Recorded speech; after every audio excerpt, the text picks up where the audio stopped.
Close encounters of the third kind, ET, contact या पीके, इन सारी फिल्मों में एलियंस का जिक्र है। एलियंस का अक्सर जिक्र हम फिल्मों में देखते हैं या साइंस फिक्शन में, मगर एस्ट्रोनॉमर्स और साइंसदानों का ख्याल भी ये है कि हमारी कायनात में, हमारी अपनी कहकशां में शायद इंटेलिजेंट लाइफ मौजूद है। साइंटिस्ट ये क्यों सोचते हैं? आइए मेरे साथ साइंस के अड्डे पे हम इसकी और बात करते हैं।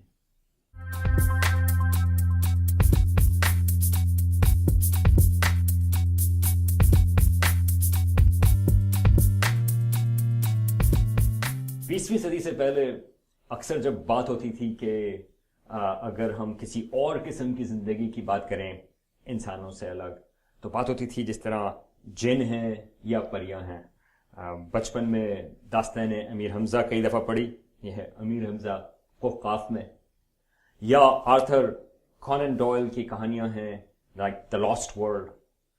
उन सब में मुख्तलिफ किस्म की जानदार हैं, मगर जमीन के ऊपर, ऐसी जगहों पर जहां पर इंसान अभी तक गए नहीं। अब 20वीं सदी और 21वीं सदी की जब हम बात करते हैं तो जमीन तो तकरीबन काफी हद तक एक्सप्लोर हो चुकी। अब बात होती है कि अगर कोई इंटेलिजेंट लाइफ है इंसानों से भी ज्यादा या मुख्तलिफ किस्म की, वो है किसी और प्लैनेट के ऊपर। लेकिन ये आइडिया सिर्फ फिक्शन का नहीं, बल्कि 19वीं सदी में दो एक मेजर डिस्कवरीज थी जिसकी वजह से एस्ट्रोनॉमर्स का ख्याल है कि ये दरअसल एक साइंटिफिक टॉपिक है। कौन सी डिस्कवरीज थी? एक थी स्पेक्ट्रोस्कोपी की। स्पेक्ट्रोस्कोपी क्या बताती है? एस्ट्रोनॉमर्स के लिए काफी सारी मजबूरियां हैं। एस्ट्रोनॉमर्स बात तो बहुत आसमानों और सितारों की करते हैं, लेकिन उनकी मजबूरी भी है। जियोलॉजिस्ट होते हैं, उनको अगर कोई चीज स्टडी करनी होती है, उन्होंने पत्थर लिया और उसको वहां पे लैब में ले गए, या पहाड़ों को स्टडी किया, आप जमीन के ऊपर ही हैं। केमिस्ट्री वाले हैं, उन्होंने जो है वो कोई एक्सपेरिमेंट्स करने हैं, वो भी सैंपल्स जो हैं वो लैब पे कर सकते हैं। एस्ट्रोनॉमर्स की मजबूरी ये है कि जो फासले हैं वो इतने ज्यादा हैं कि सैंपल्स को जमा करना बहुत मुश्किल है। तो एस्ट्रोनॉमर्स के लिए जो वाहिद टूल है वो है लाइट। और लाइट बहुत मुख्तलिफ किस्म की इंफॉर्मेशन दे देती है। तो एक की चीज 19th सेंचुरी में यह पता चला कि अगर आप टेलीस्कोप के पीछे एक स्पेक्ट्रोस्कोप लगाएं, ये एक फैंसी काम है। स्पेक्ट्रोस्कोप का क्या नाम है? स्पेक्ट्रोस्कोप खाली ये है कि जिस तरह वो प्रिज्म होता है, जिस तरह वो न्यूटन के एक्सपेरिमेंट्स की बात करते हैं, प्रिज्म लिया, रोशनी आई, प्रिज्म में से आगे गई और उसमें मुख्तलिफ रंग बदल गए। तो उसी तरह की चीज आप टेलीस्कोप के पीछे भी लगा सकते हैं। जब वो मुख्तलिफ रंगों के हिसाब से पता ये चला 19वीं सदी में कि आप मुख्तलिफ किस्म के एलिमेंट्स आइडेंटिफाई कर सकते हैं। Hydrogen, helium, carbon, oxygen, nitrogen, lithium, beryllium, iron, magnesium वगैरह वगैरह वगैरह। इन सब के एक खास सिग्नेचर है। ये मेरे पास यहां पे पीछे एक सिग्नेचर है, तस्वीरें हैं। यहां पे ऊपर जो है एक स्पेक्ट्रम है हाइड्रोजन का, हीलियम, कार्बन, नाइट्रोजन। ये आपको बताती है कि अगर आप इस किस्म की चीज कहीं पर देखें, इस किस्म की लाइनें आपको नजर आ रही हो, तो वो आपको ये बताएगी कि यहां पर हाइड्रोजन मौजूद है या यहां पर कार्बन मौजूद है वगैरह वगैरह। और ये एक इंपॉर्टेंट सवाल था एक एस्ट्रोनॉमर्स के लिहाज से। हम किसी और सैयारे पर तो अभी नहीं जा सकते, किसी और दूसरे सोलर सिस्टम की तो बात दूसरी है, लेकिन हम यहीं पर बैठ के, जमीन पे बैठ के टेलीस्कोप के जरिए ये पता कर सकते हैं कि वो किस चीज की वो चीजें बनी हुई हैं, लाइट के जरिए, इस स्पेक्ट्रोग्राफ के जरिए। मेरे पीछे इस वक्त ये हमारे सूरज का स्पेक्ट्रम है। इसमें बहुत सारी लाइन्स नजर आ रही हैं क्योंकि सूरज की लाइट को हम बहुत डिटेल में देख सकते हैं। सूरज जो है हमारा सबसे करीबी सितारा है। तो जब ये सवाल पैदा होता है कि जब हम इंटेलिजेंट लाइफ की बात कर रहे हैं, किसी और जगह मौजूद है या नहीं, तो सबसे पहला सवाल ये आता है कि क्या हमारा सूरज کیا کسی ایسی خاص چیز سے بنا ہوا ہے کہ کہیں اور کائنات میں یا ہماری کہکشاں میں ایسی چیز موجود ہی نہیں؟ تو اس کا سوال ہے، اس کا جواب یہ ہے کہ نہیں، ہمارا سورج جس چیز کا بنا ہوا ہے، اگر آپ اور ستاروں کو دیکھیں وہ بھی تقریباً اسی چیزوں کے بنے ہوئے ہیں. ہائیڈروجن اور ہیلیم سب سے زیادہ کامن ہے، اور باقی ایلیمنٹس بھی اسی طرح سے موجود ہیں.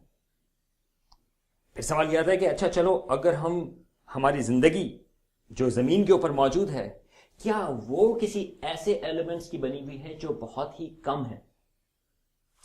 نہیں، یہ بھی نہیں ہے. جو ہماری لائف ہے اس کے جو میجر ایلیمنٹس ہیں وہ ہے کاربن، ہائیڈروجن، آکسیجن، نائٹروجن.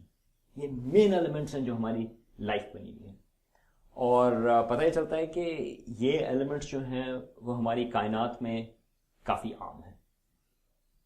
تو یہ ایک میجر ڈسکوری تھی 19 سینچری میں کہ ہمارا ستارہ، ہمارا نظام شمسی، ہماری زندگی ہے، وہ ایلیمنٹس جس چیز کے وہ بنے ہوئے ہیں وہ کائنات میں بھی بہت موجود ہیں. تو پہلا سوال یہ آیا کہ اگر ایلیمنٹس وہاں پر کامن ہیں تو ہو سکتا ہے کہ وہاں پر زندگی بھی کامن ہو. لیکن اس کے کمبینیشن میں ایک دوسری ڈسکوری تھی، اور وہ یہ تھی، وہ ایک آئیڈیا تھا جو 1859 میں چارلز ڈارون نے دیا. لیکن مین آئیڈیا اس میں یہ تھا کہ ایوولوشن کا.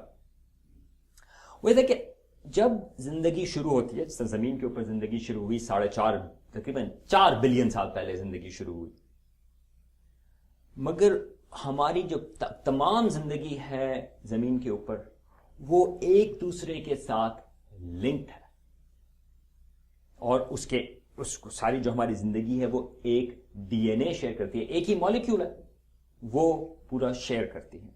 تو اگر آپ اونٹ لیں یا مور لیں یا نیم کا درخت لیں یا چمبیلی کا پھول یا انسان، ہم سب کے اندر جو زندگی کا مالیکیول ہے وہ ہے ڈی این اے. تو اس کے حساب سے یہ خیال ہے کہ اگر زندگی شروع ہو گئی کسی اور سیارے پر بھی تو ایوولوشن کے ذریعے زندگی جو ہے وہ کمپلیکس ہو سکتی ہے. زمین کے اوپر زندگی شروع ہوئی تھی سنگل سیل، اور اس کے تقریباً 3.5-4 بلین سال کے بعد آپ دیکھیں کہ مختلف قسم کی زندگی کی ڈائیورسٹی موجود ہے، جس میں انسان بھی شامل ہیں. یہ جس طرح ہم یہاں پر اسٹوڈیو ہے، انسانوں نے یہ اسٹوڈیو بھی بنایا وغیرہ وغیرہ. تو کیا کسی اور سیارے پر ایسے ایلیمنٹس موجود ہیں جس کی زندگی ہے، اور کیا وہاں پر ایوولوشن کمپلیکس لائف فارم تک جا سکتی ہے، اور کیا وہ کمپلیکس لائف فارمز ٹیکنالوجی بنا سکتے ہیں؟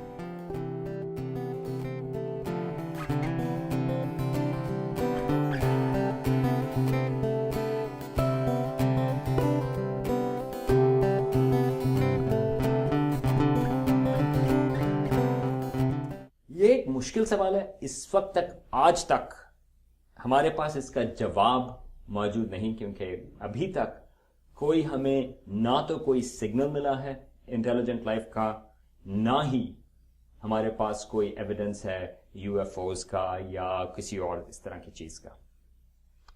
لیکن اتنی ہماری کائنات بڑی ہے، ہماری اپنی کہکشاں میں، ہماری اپنی گیلیکسی ملکی وے میں تقریباً 200 بلین ستارے موجود ہیں. تو چانسز یہ ہیں کہ ان ستاروں کے ارد کئی سیارے بھی ہیں، تو کافی چانسز ہیں کہ ان سیاروں پر زندگی، کئی سیاروں پر زندگی شروع ہو گئی ہوگی، اور ان میں سے کم از کم کچھ سیارے ایسے ہوں گے جس میں ایوولوشن کے ذریعے کمپلیکس لائف فارم بھی آ گئی ہوگی. اور ان کمپلیکس لائف فارمز میں کافی چانسز ہیں کہ کچھ ہو سکتا ہے اس میں ٹیکنالوجی بھی انہوں نے ڈیولپ کی ہو. کیا کہہ سکتے ہیں؟ ہو سکتا ہے کہ کہیں پر ایسی لائف ہو جو ہم سے کئی اونچی ہو، جس طرح کوہکاف کے جن تھے، اسی طرح ہو سکتا ہے کہ کہیں پر کوئی اونچی زندگی بھی موجود ہے. اور یہ بھی ہو سکتا ہے، بلکہ چانسز کافی زیادہ ہیں کہ جس قسم کی زندگی ادھر موجود ہو وہ آج ہم امیجن بھی نہیں کر سکتے. لیکن ایک چیز ہم کہہ سکتے ہیں، زندگی ہماری کہکشاں میں کئی اور سیاروں پر ڈیفینیٹلی موجود ہے، اور کافی خیال ہے کہ وہاں پر انٹیلیجنٹ لائف بھی موجود ہوگی. یہ آئیڈیا آج ایک سائنٹیفک آئیڈیا یا سائنسی آئیڈیا ہے. آئیے انتظار کرتے ہیں، شاید ہمیں اس کا پروف بھی مل جائے، یا تو ان کے ریڈیو سگنلز پہ یا کسی اور ذریعے پہ. لیکن آج تک ہمیں نہیں ملا، لیکن ہم انتظار کر رہے ہیں. میں ہوں یہاں پر سلمان حمید، سائنس کے اڈے کے ساتھ.